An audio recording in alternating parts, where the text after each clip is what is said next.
Hello, welcome to my YouTube channel. ඉතින් මගේ YouTube channel එකෙන් කියලා දෙන්න යන පළවෙනි sentences pattern එක තමයි මම අද මේ කියලා දෙන්න යන්නේ. This is, that is.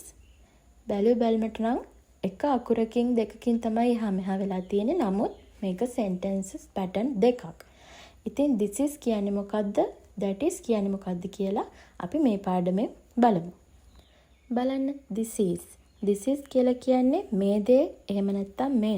ඒ කියන්නේ ළඟ තියෙන එක් දෙයක් තමයි මේකෙන් විස්තර කරන්නේ. ඒ කියන්නේ අපිට ළඟ තියෙන අතින් අල්ලන්න පුළුවන් දෙයක් තමයි අපි this is කියලා පෙන්වලා දෙන්නේ. බලන්න this is a ball. this is a ball කියලා කියන්නේ මේක බෝලයක්. ඒ කියන්නේ අපිට මේ ළඟ තියෙන බෝලයක් අපිට අතින් අල්ලන්න පුළුවන් දෙයක්. This is my book. මේ තියෙන්නේ මගේ පොත. ඒ කියන්නේ මට මගේ පොත අතින් අල්ලලා තව කෙනෙක්ට පෙන්වන්න පුළුවන්. This is my book. හරිද? This is a ball. This is my book. ඊට පස්සේ බලන්න. This is an elephant. an කියන එක අපි දාලා තියෙනවා මොකද? e අකුර vowel එකක් නිසා. This is an elephant. ඊට පස්සේ බලන්න මොකද්ද තියෙන්නේ කියලා. This is my mother. මේ ඉන්නේ මගේ අම්මා. මේ මගේ අම්මා. එතකොට මගේ ළඟ තියෙන මගේ ළඟ ඉන්න කෙනෙක්ට හෝ දෙයකට තමයි this is භාවිතා කරන්නේ. බලන්න that is. that is කියලා කියන්නේ අර එහෙම නැත්නම් අරක අර දේ. හරිද? දුර තියෙන එක් දෙයක් තමයි අපි that is කියන එකෙන් විස්තර කරලා තියෙන්නේ. that is a car. that is a car. හැබැයි ඒක තියෙන්නේ දුරින්. අරක කාර් එකක්. අපිට ඒක අතින් අල්ලන්න බෑ. එතකොට අපි අතින් අල්ලන්න බැරි දේවල් වලට තමයි that is භාවිතා කරන්නේ.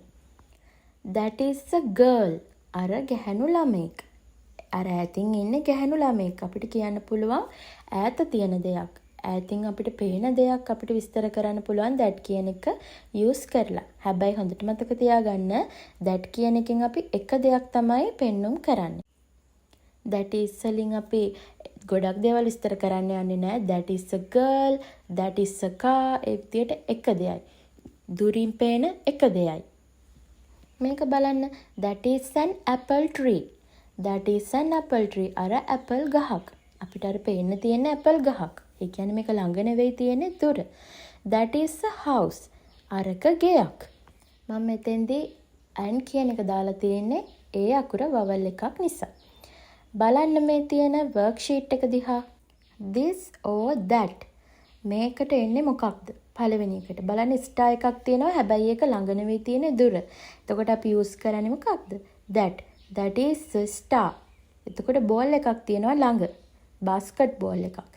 this is a basketball. හේතුව ඒක ළඟින් තියෙන නිසා. ඊගවට තියෙනවා whiteboard එකක්. ඒකත් තියෙන්නේ ළඟින්. එතකොට අපි ඒකටත් කියන්නේ this is a whiteboard කියලා. ඊට පස්සේ බලන්න තව worksheet එකක් දාලා තියෙනවා එහා පැත්තේ. this is or that. this or that. this is a cat. හරිද? චූටි ඊතලයක් තියෙන නිසා this. ඊගාවට dog කෙනෙක් ඉන්නවා ටිකක් දුර ඊතලයකින්. එතකොට මෙයාව අපිට that කියලා use කරලා තමයි මේ sentence එක අපිට හදන්න පුළුවන් වෙන්නේ. මොකද බල්ලා ඉන්නේ ටිකක් දුරින්. ඒක නිසා අපි ඒකට භාවිතා කරනවා that. that is a dog. ඊගාට බලන්න apple ගෙඩියක් තියෙනවා. ඒක නම් තියෙන ළඟ. එතකොට අපි ඒකට use කරන්නේ this is an apple. ඉතින් මේ worksheet දෙක පුළුවන් කෙනෙක් ඉන්නවා නම් comment box එකෙන් උත්තර ටික දාගෙන යන්නත් පුළුවන්. එහෙම නැත්නම් ඔයාලට මේක ගෙදරදී practice කරන්නත් පුළුවන්. ඉතින් මේ වීඩියෝ එකට කැමති නම් තේරුණා නම් ඔයාලට මේ වීඩියෝ එක තව කෙනෙක්ට බලන්න share කරන්න. ඊට පස්සේ ඔයාලට දැනෙන දේ comment එකක් දාගෙන යන්න. පුළුවන් නම් subscribe කරලා තව කෙනෙක්ට බලන්න share කරන්න. ඉතින් අපි ඊගා වීඩියෝ එකෙන් හම්බ වෙමු. එතකන් ඔයාලට thank you so much. Goodbye.